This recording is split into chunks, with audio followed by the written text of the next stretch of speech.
Et bonjour à tous, on se retrouve aujourd'hui pour les résultats d'Euro du 9 novembre 2020.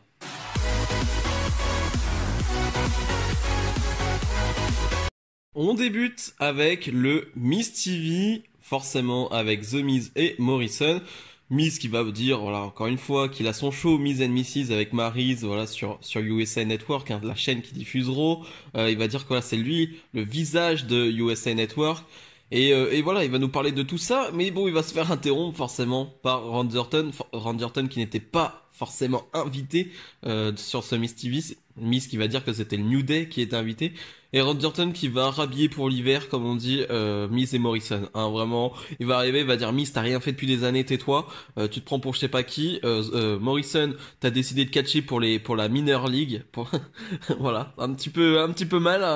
Ça fait un peu mal quand même, je trouve. Randy Orton qui était bien vénère.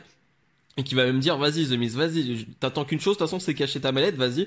Il va se mettre dos au Miz et va dire, vas-y, fais-le. Et Miz, en fait, qui va dire, non, nous, on va dire, pour le moment, on voulait que le New Day soit invité, parce que ce soir, il y a un match 3 contre 3, New Day et Drew McIntyre face à Miz, Morrison et Randy Orton. Et Miz qui dit que il aimerait bien, avec Morrison, avoir une chance pour le titre tag. En parlant du titre tag, le New Day va arriver, va un peu se moquer de tout ce beau monde forcément. Mais ça va pas trop plaire à Randy Orton qui va porter un RKO. Drew McIntyre va arriver forcément, va s'en suivre une belle baston hein, entre tout le monde. Et Randy Orton et le Miz et Morrison qui vont finalement prendre le dessus avec un RKO sur Drew McIntyre. Fin du segment, vraiment un bon segment. Je trouve qu'il y avait du rythme dans ce segment, dans la promo. Randy Orton, il est arrivé, il a tout de suite calé son truc. Tu sentais qu'il était vénère et ça a tout de suite accéléré les choses et j'ai vraiment apprécié. Et ouais, c'était un vrai bon début de show et j'ai vraiment bien aimé. Match de la dernière chance pour déterminer qui sera le dernier membre de la team d'Euro au Survivor Series. Matt Riddle face à Elias, face à Jeff Hardy. Autant vous dire que j'étais très content de retrouver Jeff Hardy face à Elias. C'est faux, j'avais pas du tout envie. Et en plus, ils ont mal construit ce match parce que normalement, t'as eu un Elias Jeff Hardy la semaine dernière. Et bah t'essayes de faire en sorte que Matt Riddle, dès les premières minutes, je dis pas qu'ils prennent le dessus, mais en tout cas, tu le mets face à Elias, allez, ou allez, face à Jeff Hardy, mais disons que dans la logique, enfin, je dis Matt Riddle, mais en fait, c'est que Riddle hein, maintenant, hein, je préfère vous le dire, ils ont raccourci son nom, ce n'est plus Matt Riddle, va falloir s'y habituer. Encore un coup de Vince McMahon hein, qui n'aime pas les noms composés, je sais pas, bref, c'est très chiant. Juste Riddle, mais voilà, en tout cas, ils auraient pu faire en sorte qu'on ait Elias contre Riddle, ou voilà, mais non, ils sont repartis quand même sur du Jeff Hardy et Elias, ce qui fait qu'on a un match moyen. Et heureusement qu'il y a là une partie entre Jeff Hardy et Matt Riddle que j'aime beaucoup. J'ai encore dit Matt Riddle, ça va être un gros problème. Voilà, il y a une grosse partie que j'aime bien, Jeff Hardy face à Riddle, qui est très cool, vraiment où Riddle va vraiment frapper fort sur Jeff Hardy, lui mettre vraiment des grosses claques, et ça c'était cool. Mais sinon dans l'ensemble, il y a vraiment pas grand chose à en retirer de ce match. Mis à part que Riddle va remporter ce match en faisant le tomber sur Elias. Donc je trouve que c'est le bon choix. Riddle qui est le membre numéro 5 de la Team Raw. Il complète cette Team Raw. Et je suis bien content d'avoir un Riddle dans cette team. Cette team que je trouve pas terrible en soi. On va dire dans l'ensemble. Hein. Keith Riddle c'est bien. Mais sinon les autres c'est un peu compliqué. Mais ouais, sinon, voilà, c'était pas mal de voir Riddle gagner et on va voir s'il aura vraiment un rôle important dans ce match de Survivor Series. Lana face à Shayna Baszler, Lana qui est passée 7 fois à travers la table des commentateurs, hein, on nous rappelle ce nombre. Sympa, 7 fois quand même, ça fait quand même beaucoup, hein, moi qui ne comprends pas trop où ils veulent en aller, enfin, je comprends où ils veulent aller, mais est-ce que c'est vraiment ce que j'ai envie? Non, pas vraiment. Hein. Ils veulent vraiment qu'on ait de la pitié pour Lana, qu'on soit derrière elle, qu'on soit attendri parce qu'elle se fait à chaque fois frapper. Bon, moi, de mon côté, ça ne marche pas, en tout cas pour le moment. Mais bref, en tout cas, on nous la met face à Shayna Baszler, hein, un peu celle qui l'harcèle, entre guillemets, chaque semaine avec Nia Jax. Et bah, pas grand chose à dire parce que c'est un match très court qui va se terminer au bout de 2 minutes avec une grosse domination de Shayna. Et une victoire de Shayna Baszler, tout simplement. Lana ne fait absolument rien du match. Donc c'est pas pour tout de suite qu'on a un renversement de la situation. Nia Jax va arriver pour forcément passer Lana à travers la table. Mais Dana Brooke et Mandy Rose, qui étaient en commentateur de ce match, non, vont s'interposer, vont se mettre entre Lana et Nia Jax. Ce qui fait que Lana, pour une fois, ne va pas passer à travers la table. Voilà, pas forcément très intéressant ce segment, pas très intéressant du tout, hein, vraiment. Et Jay Styles est sur le ring, hein, le capitaine de la Team Raw, toujours accompagné de Jordan Omogbein. Je sais toujours pas si je le dis bien. Bon, j'espère que je me trompe pas trop, hein. Toujours ce géant qui est toujours là avec AJ Styles. Et Jay Styles qui va appeler un par un les membres de sa team. Et qui va nous dire que la semaine dernière, voilà, ça s'est mal passé, ils se sont tous frappés, se sont tous attaqués, il y a eu vraiment beaucoup de tension. Et il nous disait c'est parce que, en fait, il manquait une pièce à ce puzzle, et c'était Riddle, et que maintenant que Riddle est là, que la dernière pièce du puzzle a été mise, et ben voilà, ça va mieux se passer, tout le monde va mieux s'entendre. C'est pas vraiment le cas, hein, ils vont tous encore se prendre la tête, mais Riddle va être un peu marrant, hein, Riddle qui va donner des surnoms à tout le monde. Bon petit surnom pour Sheamus, hein, le Fireface, hein, le visage de feu, et Sheamus qui va dire tout ça parce que j'ai les cheveux orange, rouges. Non, c'est parce qu'en fait à chaque fois que tu t'énerves, tu deviens tout rouge. Bref, c'est assez marrant, on va dire, mais on essaie de travailler la cohésion d'équipe. Je trouve pas ça si mal dans l'idée, même si c'est pas incroyable parce que en termes de micro, t'as pas des gars exceptionnels. Voilà, AJ Styles est plutôt bon, Riddle ça va, Keith Lee ça va. Après t'as Strowman, Sheamus, bon, c'est pas terrible non plus. Donc t'as pas non plus une promo incroyable, mais c'est plutôt sympathique ce truc. T'as un peu de sympathie, on va dire, pour cette équipe. Et AJ Styles qui va nous affirmer que tout de suite là, il va y avoir un match entre Keith Lee et Riddle face à Strowman et Sheamus avec lui-même en tant que guest référé, en tant qu'arbitre spécial. Donc ça peut être intéressant ou pas. Et donc Keith Lee et Riddle face à Strowman et Sheamus, un vrai bon match. Vraiment, j'ai bien aimé ce match de plus de 10 minutes. Un match avec beaucoup d'intensité et ça a frappé fort. Ça a frappé très fort et c'est ce que je voulais. T'as quand même t'as 3 big guys entre guillemets et t'as Riddle qui lui frappe très très fort. Donc forcément je voulais que ça frappe fort, je voulais que ça donne des vrais coups et que ouais, tu sentes l'intensité, que tu sentes que ouais, c'est du lourd, c'est du costaud et je l'ai bien senti, donc vraiment j'ai bien apprécié ce match. Riddle qui va être un peu le maillon faible, logique, on va dire, de ce match, c'est lui qui va encaisser tous les coups et un Keith Lee qui va sortir les comebacks, des sacrés comebacks à chaque fois, il va sortir, il va foncer dans Strowman, il va foncer dans Sheamus, c'est vraiment très impressionnant et très beau à voir, vraiment tout simplement. Donc vraiment c'était un bon petit match avec AJ Styles en tant qu'arbitre qui va prendre beaucoup de coups. Dans la première partie, AJ Styles va prendre énormément de coups. Ça va se calmer dans la deuxième, ou presque, j'ai envie de dire, hein, une fin de match où c'est Riddle qui va porter un roll-up sur Sheamus et qui va faire gagner son équipe. Donc victoire de Keith Lee et Riddle. Vraiment un match très sympathique. Bobby Lashley, le champion des États-Unis, est sur le ring avec MVP. Ils vont nous parler de Sami Zayn, forcément Sami Zayn qui va affronter Bobby Lashley à Survivor Series, un champion contre champion, et ils vont pas avoir le temps de dire grand chose parce que Titus O'Neil va arriver. Titus O'Neil va dire que il y a quelques semaines il avait proposé on va dire une affaire, on va dire un truc de business entre Hurt Business justement et lui, peut-être travailler ensemble ou un truc comme ça, et qui n'avait pas forcément eu de réponse, que c'était pas vraiment pour. Finalement, Bobby Lashley va dire que lui, contrairement à MVP, il a pas de respect pour Titus. Vraiment, il en a pas. Titus va lui dire, c'est bien, t'es champion des États-Unis, mais faudrait peut-être défendre son titre de temps en temps. Bobby Lashley va accepter. Match d'1 minute, vraiment rien à dire, vraiment rien à dire.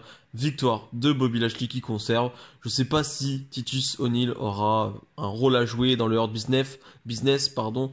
J'espère que non. Je pense pas que le Hurt Business ait besoin de Titus O'Neil. Titus O'Neil, il pourrait être bon en tant que manager, mais il y a déjà MVP et j'ai pas envie de voir Titus O'Neil sur le ring en 2020. Donc je pense pas que Titus O'Neil soit nécessaire dans ce clan. Nia Jax, la moitié des championnes par équipe, face à Asuka, la championne de Raw, avec en ringside toute la team Raw, hein, on retrouve Mandy Rose, Dana Brooke et Lana et Shayna Baszler, hein, donc vraiment on a toute la team Raw qui est représentée, et vraiment c'était un match plutôt bon. Voilà, on a un peu moins de 10 minutes de combat. Je m'attendais vraiment à ce genre de match parce que certes, je n'aime pas Nia Jax, mais face à Asuka, ça marche plutôt bien parce qu'Asuka arrive à se servir du gabarit de Nia Jax pour porter des soumissions, pour être vif, on va dire, comparé à elle, pour être dans la rapidité et pour être dans le contre. Et Asuka est excellente dès qu'il faut contrer, dès qu'il faut faire des prises de soumission. Donc ça donne souvent des matchs sympas face à Nia Jax, donc j'avais pas de crainte à ce niveau-là. Donc vraiment un bon match qui passe bien, qui est pas trop long et il en fallait pas plus. Vraiment, il en fallait pas plus. Avec une fin de match où il va y avoir des interventions de Shayna Baszler, Lana qui va vouloir s'immiscer là-dedans, Lana qui va prendre la soumission de Baszler. Asuka va en profiter pour faire le Asuka Lock, mais Shayna Baszler va casser la prise et donc victoire par disqualification de Asuka. Tout le monde va se frapper, Asuka qui va s'échapper, en même temps c'est assez logique, elle n'a rien à faire dans cette histoire, elle n'a un peu rien à faire de tout ça, et Lana qui va passer une nouvelle fois à travers la table des commentateurs, donc ça fait 8 maintenant. Je sais pas on va aller jusque combien, mais je suis pas dedans, hein, je vous l'ai déjà dit tout à l'heure, et voilà, même si on peut aller jusqu'à 34, jusqu'à 42, je sais pas si je serai dans cette histoire. Match à 7 pour le titre 24/7.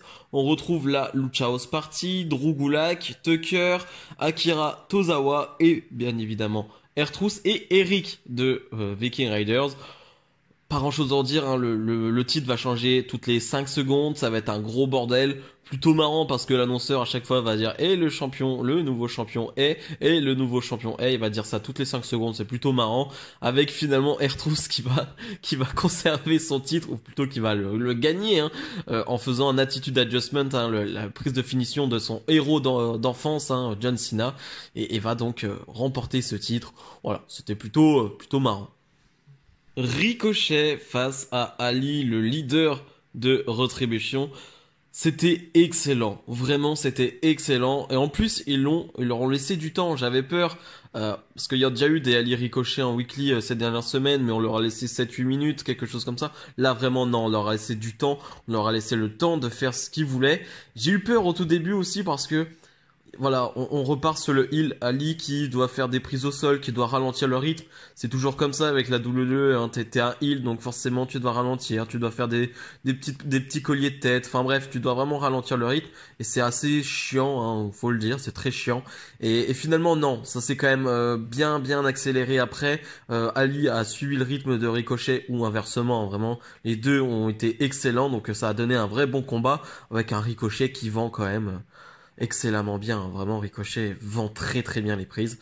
Une fin de match où Ricochet va devoir un peu s'occuper des membres de Retribution qui sont en ringside, ce qui va un peu le perturber pour la fin de match, et Ali va en profiter pour gagner avec une soumission. Donc, mais vraiment c'était un super match, c'est un match que je vous recommande.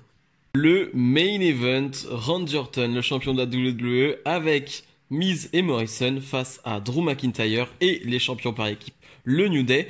Mais avant cela, Randy Orton qui est en backstage va être avec Adam Pearce, hein, celui qui s'occupe de relayer les informations. Adam Pearce qui va dire à Orton, la semaine prochaine tu vas affronter Drew McIntyre pour le titre de la WWE à Monday Night Raw.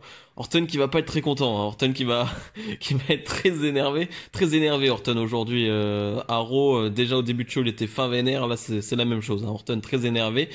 Et donc la semaine prochaine on aura un match de championnat.